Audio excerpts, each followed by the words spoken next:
Nanakabeku from Li츠meikon High School in Japan. Hi. I'm Sakotaniyo from Li츠meikon High School in Japan. I like biology. Biology? Yeah. Let's enjoy How was the suju? Suju? from Li츠meikon High School, and I like biology. And yeah, I'm so glad to meet you and spending time with you. Thank you. And then it's over by the apartments. Okay, it's that way. But you'll have buddies by then to show you. This building here is an art museum.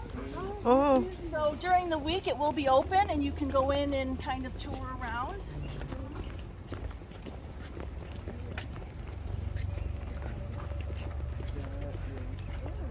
셀카봉 안 들고 왔다.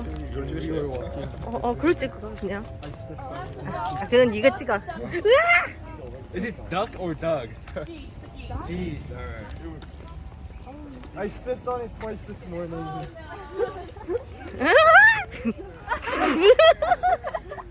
미치겠다. 산책을.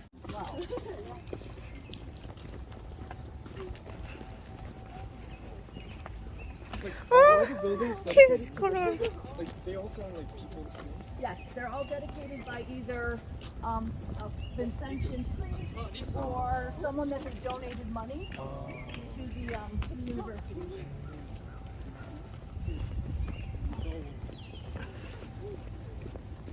This building is mostly classrooms and administrative offices for faculty.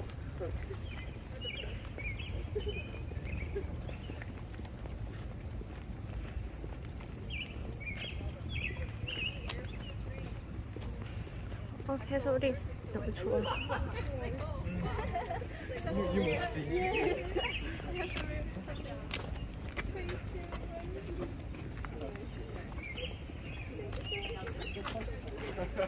So this is where you're going to get the trolley.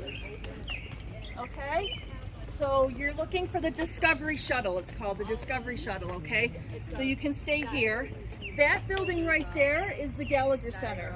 Okay? So that's where you can hang out. It's like a big lounge. There's a restaurant, a couple restaurants, but only one will be open. And that's where most of your activities will be at night. There's a couple activities there. That building right there is called Bisgrove ACAD, and some of the presentations will be in there. And then the dining hall is on the other side of that building. So when you come back, if you're going to go to dinner, I would walk to the stop sign and make a right. And it's going to be on the left-hand side, and you'll see it. It's the last building on the left. Okay. If you need us, for the most part, we are going to be in that building there. That's Gallagher Center. Okay. And there's a lower level and there's an upper level. Everything is down on the lower level, and our room is 110, and it's right along this side here. Okay. Upstairs is the gymnasium where the basketball players play. Oh. Okay. It's off limits to us because it's for the team. I know it's shocking that we don't play basketball for NU. I know. We look like we do, but we don't. So, Okay. all right. Have a wonderful day. Thank you. This goes north? Pardon? This goes north? I would ask the bus driver okay. because it's a constant loop. Okay. So there's buses coming this way and that way. So you want the Discovery Shuttle. It's blue and white. And just ask them which way they're going. If they're going to Youngstown, Lewiston area, or if they're going towards the falls. Okay, great. Okay? Thanks. 네, 스쿨버스가 오고 있습니다. 이건 무료입니다. For free. Ride free. 이렇게 있죠. 그리고 책.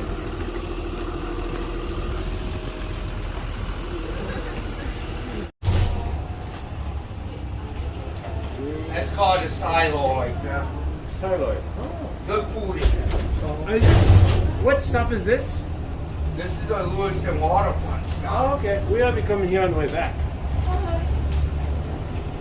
This is where you get the jet boat too. Oh, okay.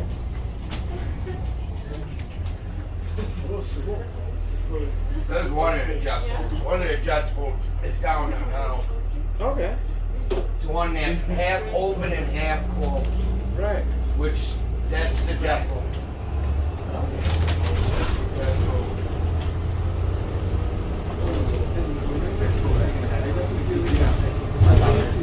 The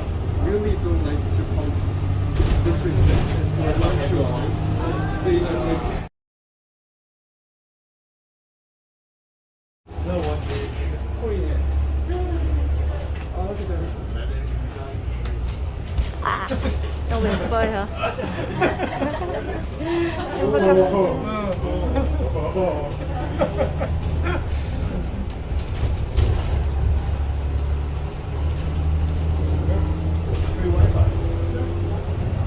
예, 프리 와이파이. 너무 좋네요. 보시고, 보시고. 와, 자, 굉장한데요?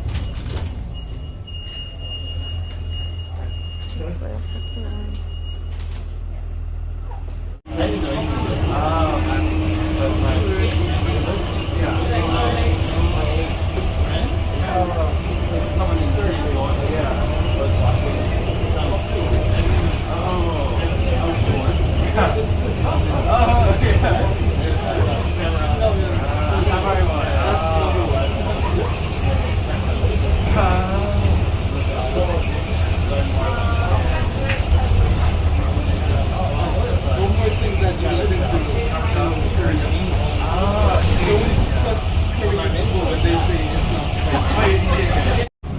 It's literally Which waterfront. is like sky high right now. I bet, yeah.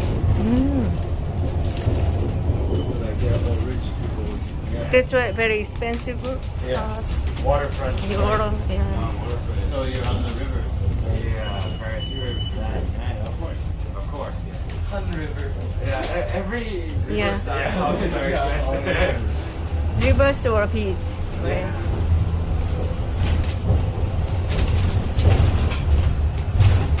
They got a sign here. It says POW camp. Oh, right. No, World War II. Yeah. We had German soldiers, prisoners of war right here. Here. Back in 1947, 46.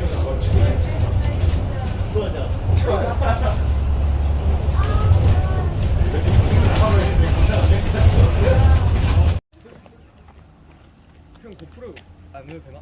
찍을까? 응. 오케이.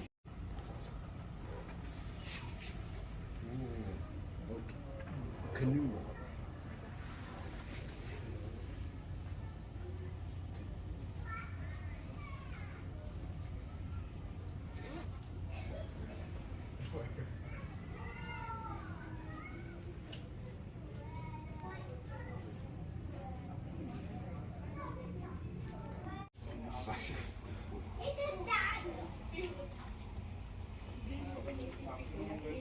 Oh yeah, I think it's a real one. I think so. Used. Oh.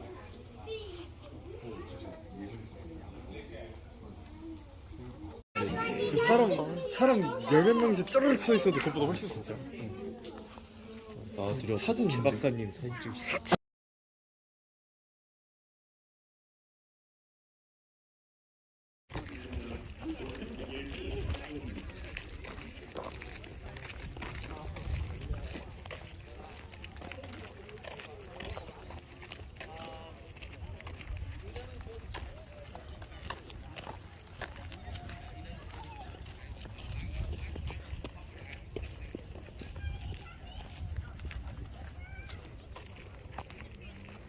Very nice weather.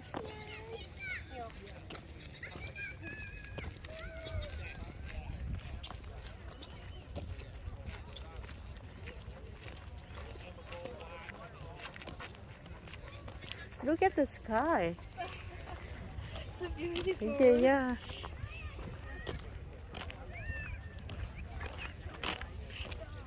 In Japan, there are a lot of electrical barriers. Welcome to Old Fort Niagara. We're going to be demonstrating military small arms technology as it advanced from the 17th century through the mid-20th century. Everything we're going to be demonstrating today is firing blank ammunition, but you'll still get the same effect. So, let's get started. Fort Niagara was occupied by various militaries from the 17th century all the way up until 1963. Incredibly long period of occupation. So during the time Fort Niagara was garrisoned, there were troops dressed just as you're going to see today, serving here. Troops from France. Of course, there were Native Americans always in and out of Fort Niagara. Troops from Britain. And then the United States took over. And the United States Army finally left Fort Niagara at the height of the Cold War in 1963. So incredibly long period of occupation. What we're going to be talking about today is how small arms technology advanced from the very, very first explorers that are coming to North America up until the Vietnam period. So, without further ado, we'll introduce our first demonstrator, and he is going to be demonstrating an arm called a matchlock.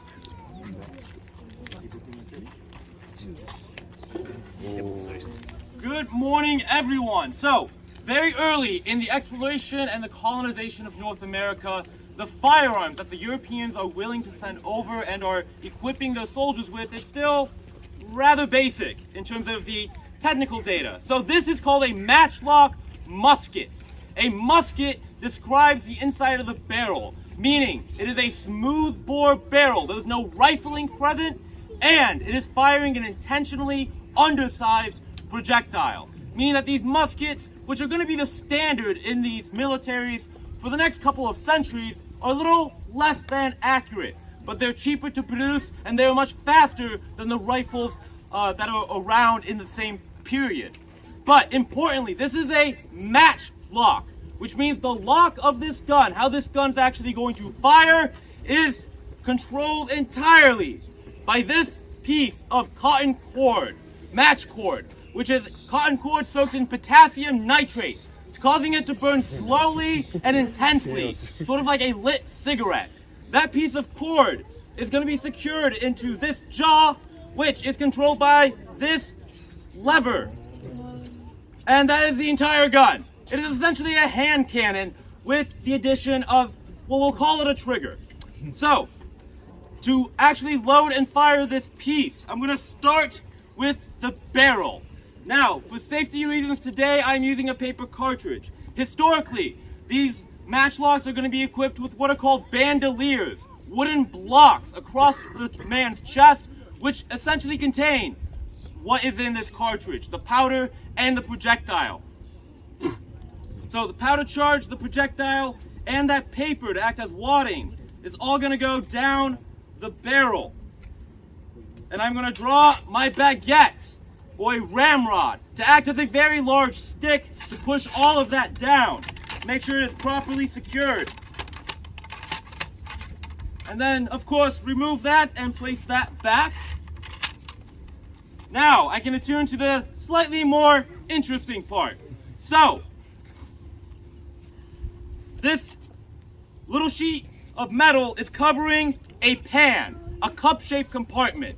I'm going to place some black powder in this pan in just a moment, and hopefully when I set this rope on fire and bring this lever down, the flame from that rope will detonate that first charge, sending a jet of flame through a small hole next to that pan into the barrel. If all goes well, I should be able to get a shot. First things first, I'm going to take a dry fire just to make sure that those two do line up, and generally know where the rope is. Next, I'm going to take another small charge of powder and place that into the pan. I'm going to close that piece of sheet metal over the end of it, because this next part is going to get rather dangerous. So I'm going to take that cotton cord, that piece of slow match, and now I can make sure that this is lit. You might have noticed I'm carrying a candle with me. That is necessary. And no, not very stealthy either.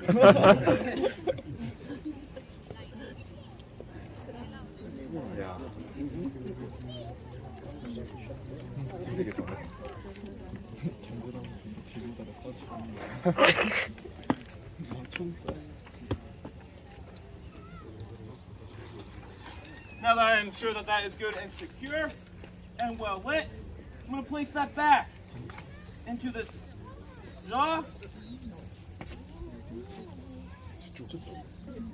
And then with the piece of sheet metal still covering the pan, I'm going to give it one final test to make sure that all lines up.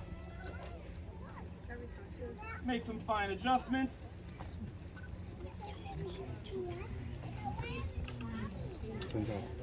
Alrighty, And now, I'm going to open that can, and we should all be set. Fingers crossed. In 3, 2, 1. That entire process. Thank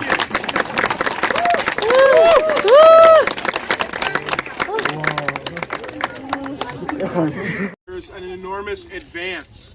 Obviously, that match makes it very, very difficult. So they're going to replace the ignition system with what's called a flintlock. And a flintlock is simply a piece of flint striking a piece of steel, making sparks, igniting the powder. So to demonstrate that, we have some soldiers from the War of 1812. And they can come forward and they'll demonstrate for you how the flintlock works.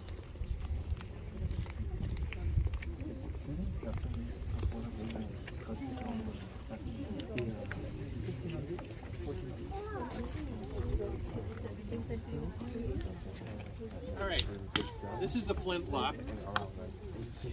It's basically the same technology as that happened during the American Revolution.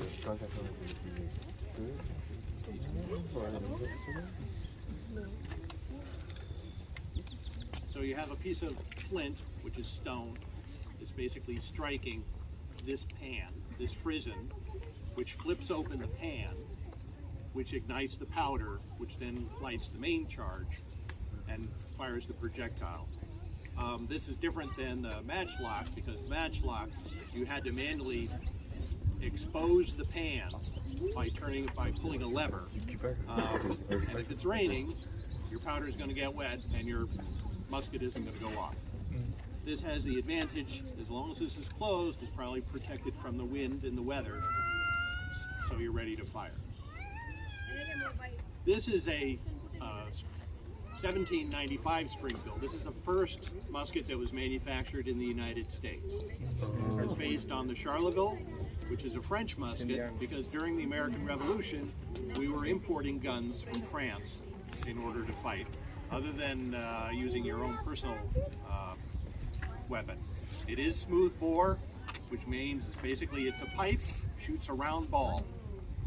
Not very accurate, so during the war, the tactic is to line up all of your men and to fire all at the same time. You wanted to create a wall of lead flying through the air at the enemy.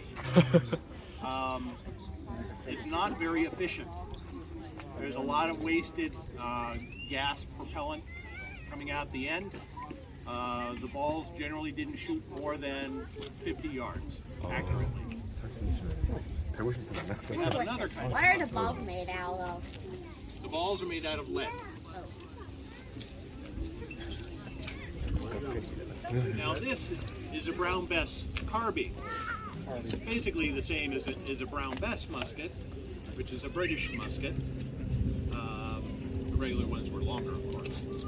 This would have been probably used for ship, primarily, something that you could use in close quarters. This basically is the same mechanism. The difference, though, is this is a 75 caliber. It's a very large ball. The Americans were shooting 69 caliber.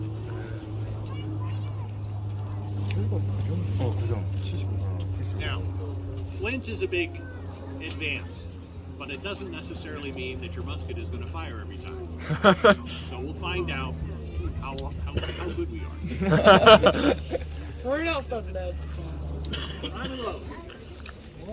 야, 멋있는데? And we're using paper cartridges.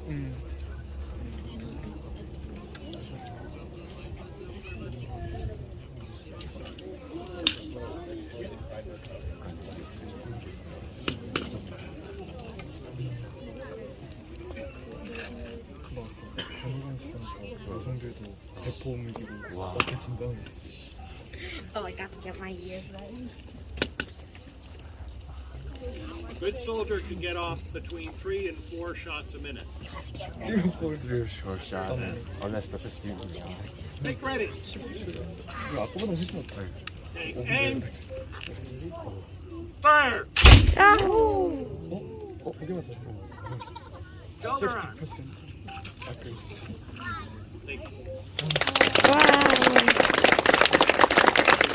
Gun and a musket is that this is a rifle. It has grooves going along the inside, spinning the lead ball, propelling it farther than the 50 yards that a smoothbore could.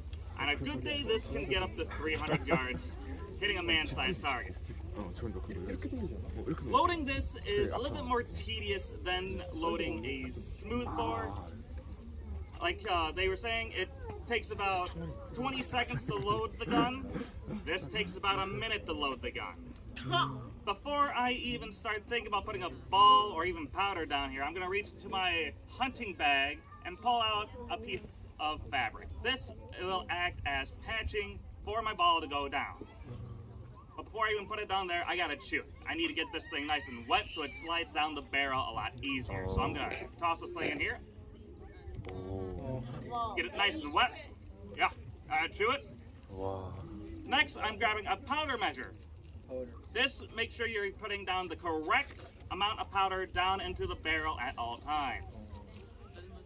What I'm going to be using to dispense the powder is a powder horn. Every frontiersman would carry these. It carries all the powder you would need for a hunting trip if you're going into the field. And it's natural, waterproof, the plastic of the era. Gonna open up the little spout, pour in about 60 grains of black powder from here without spilling, because that would be bad. Recap my horn. And pour about 95% of it down the barrel without spilling it.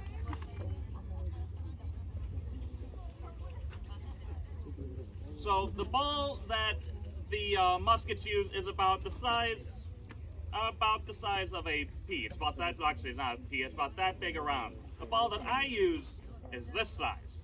This is intentionally perfectly sized for the barrel itself. It's a little bit undersized, but that's because of the rifling and everything in it, which is why the wad or the patch comes into play. Now that that's nice and wet, I'm gonna open it up, wrap the ball in it, and shove it down the barrel as best as I can. Then I'm gonna retrieve my wiping stick. Like a ramrod, this is used to push down the ball and the patch in one go, but it's mostly commonly used for cleaning, which is why it's a wiping stick, not a ramrod. So I'm gonna shove the ball all the way down to the bottom. As you can see, it's very tight fit. Yeah.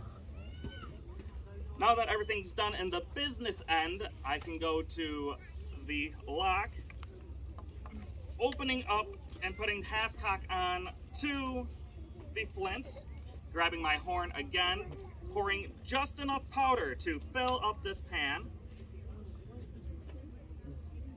which is a little bit too much for this. Close the frizzen, pour off any of the excess, and now we're ready to fire. Got a question. Is the fire going to be loud? I recommend covering your ears. Oh.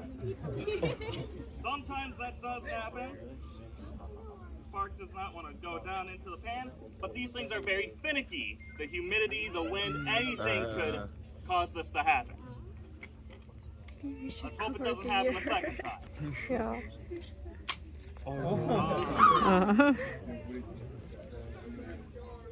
Yes, third time is the charm. 세 번째는 되겠지.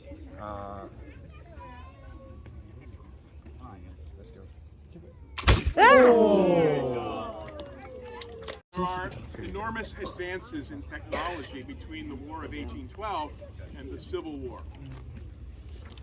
During the American Civil War, there has not been any other advancements like it in the past 100 or 200 years. No longer are we putting powder in a frizzen to allow it to fire and relying on a piece of rock to create our spark.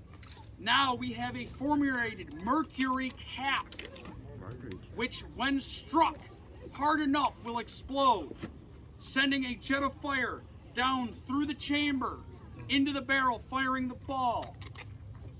Load. I want you guys to watch while I'm talking. These guys loading. Anyways, get to that later. That is only the first of many, many, many innovations that have been seen during the Civil War. The second, and by far the most deadly, is the conical-shaped Minet ball, which now has a point, which now we can start seeing the bullets beginning to form as bullets. It also has a hollow base that is coned. This will expand in the barrel, catching the rifling. Now where there was rifles and muskets, we have the rifled musket. This is an Enfield rifled musket, accurate up to 150 yards.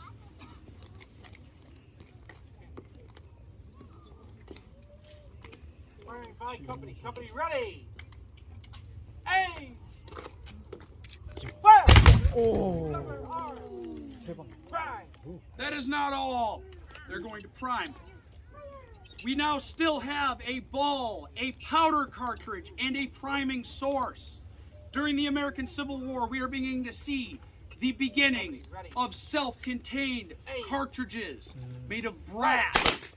These cartridges are now, everything is in. This can get wet, this can get humid. We can load and fire. These men are to be trained to fire 3 shots a minute. I'm going to fire 3 shots. We'll see how long it takes me to do. This is a Sharps and Hankins carbine, one of the first rifles to take metallic cartridges.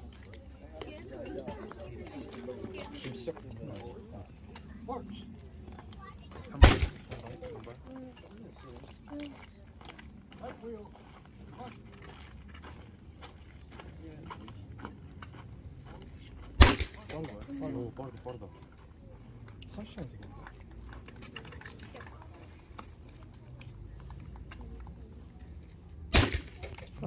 Ladies and gentlemen, they killed each other in piles and in mounds. They did that, they couldn't get along with each other. I'm the spoiler here today. All that ramming and climbing, caps and flints and chewing on the rag, all that kind of stuff, forget it. After the Civil War, the armor at the Springfield Armory decided to take Civil War muskets, cut 3 inches off of the barrel, add this little piece right here. Okay. It's called a trap door.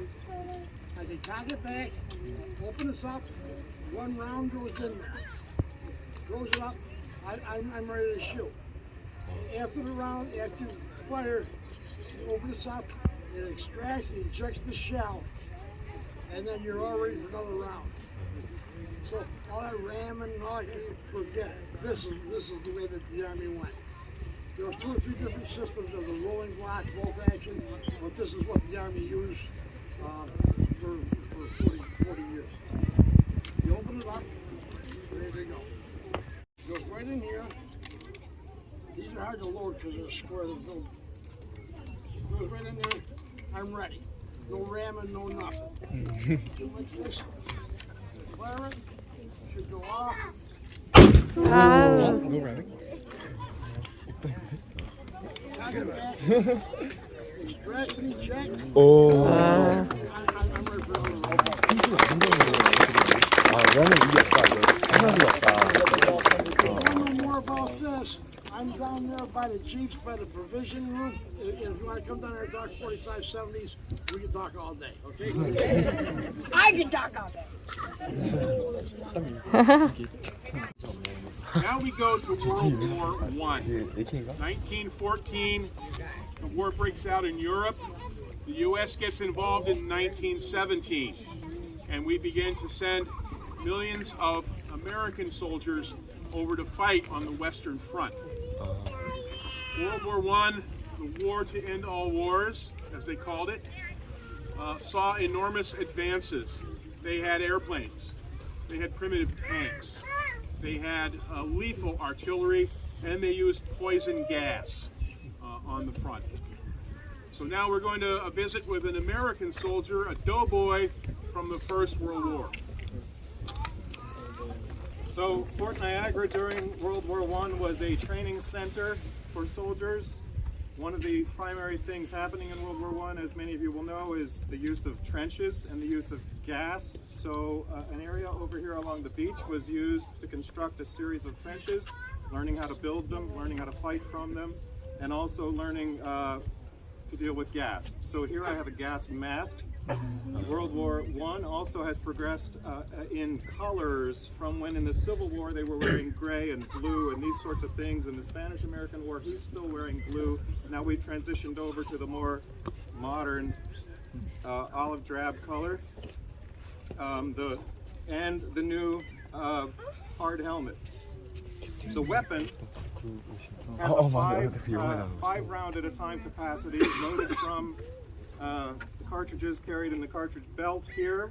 Within the pockets, you can have the 5-round capacity of the weapon already sort of prepared in a clip that holds it all together, so you can just push all 5 rounds in there at once. I've already done that, so I'm not going to do it again.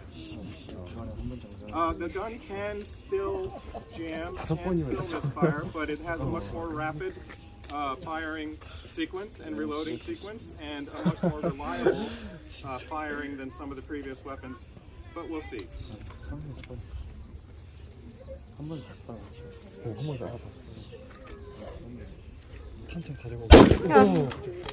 맞아, 저거. 카우팔이다, 카우팔이다. 아, 근데 보통 카우팔이.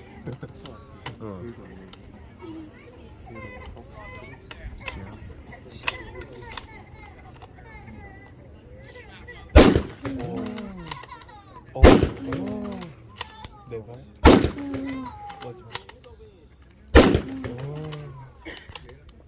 And that's how it goes. Conflict at the end of 1941 after the Japanese bombed Pearl Harbor. Again, we're going to see advances in weapons technology from 1918 when World War I ends until 1941 when the U.S. gets involved in the Second World War. We're involved in that war on a couple of different fronts, not only Europe, but a lot of people forget about the Pacific and the campaigns that went on there.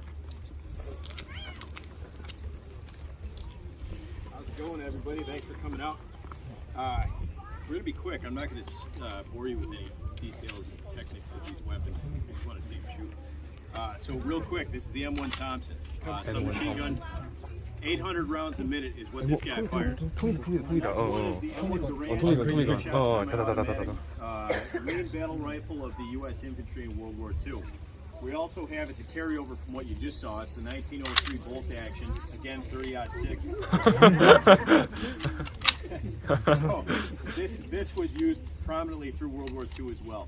So if you guys have any questions, you want to talk about specifics or techniques and any boring stuff, come over to our camp afterwards and do all that. Right now, we'll make sure we get out of the way for you. 오, 통이다. Go.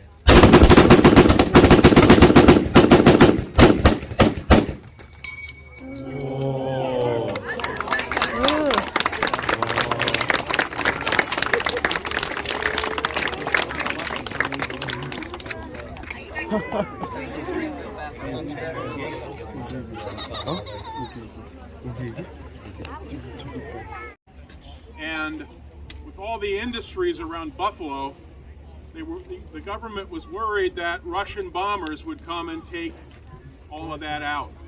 And so they ringed Western New York with Nike missile installations. These were anti-aircraft missiles.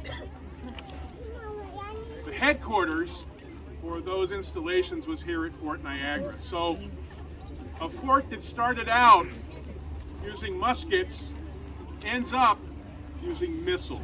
Muskets to missiles over 300 years. Ends and escalates and escalates. So next we're going to visit with some soldiers from the Vietnam War. Okay.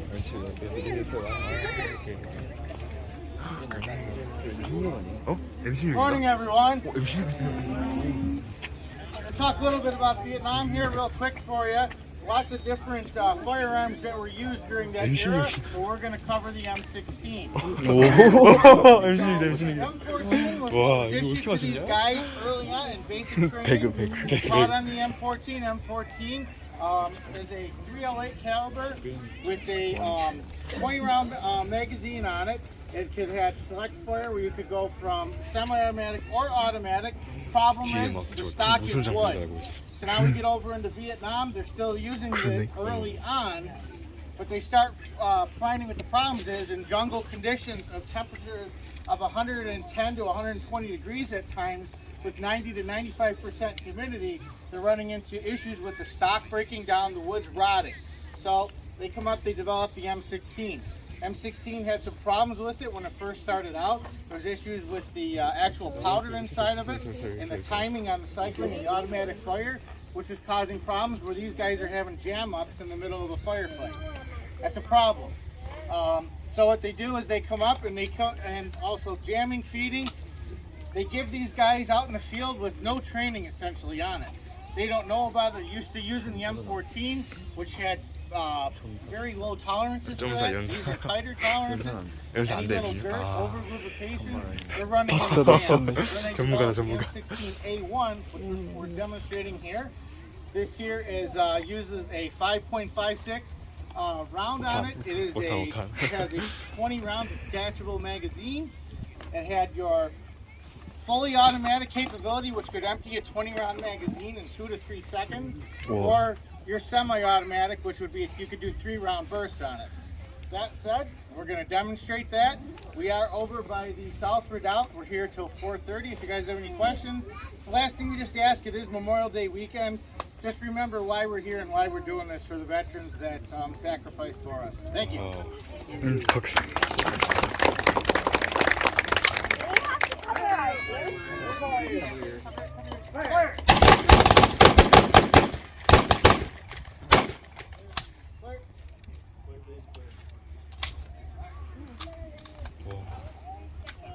Guys, your kids, when Bob says you guys are all set, you can pick up any of the brass and take it with you. Thank you.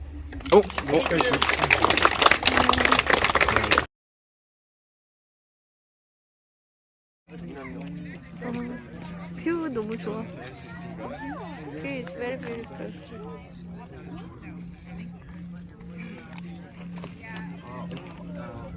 오탄이면 N16인가?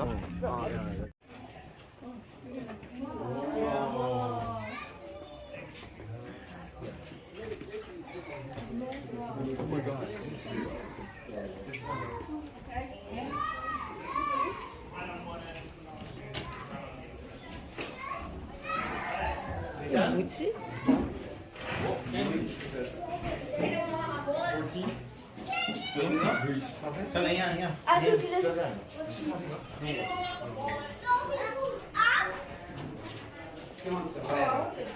어디로 가면 돼? 저쪽으로 가자.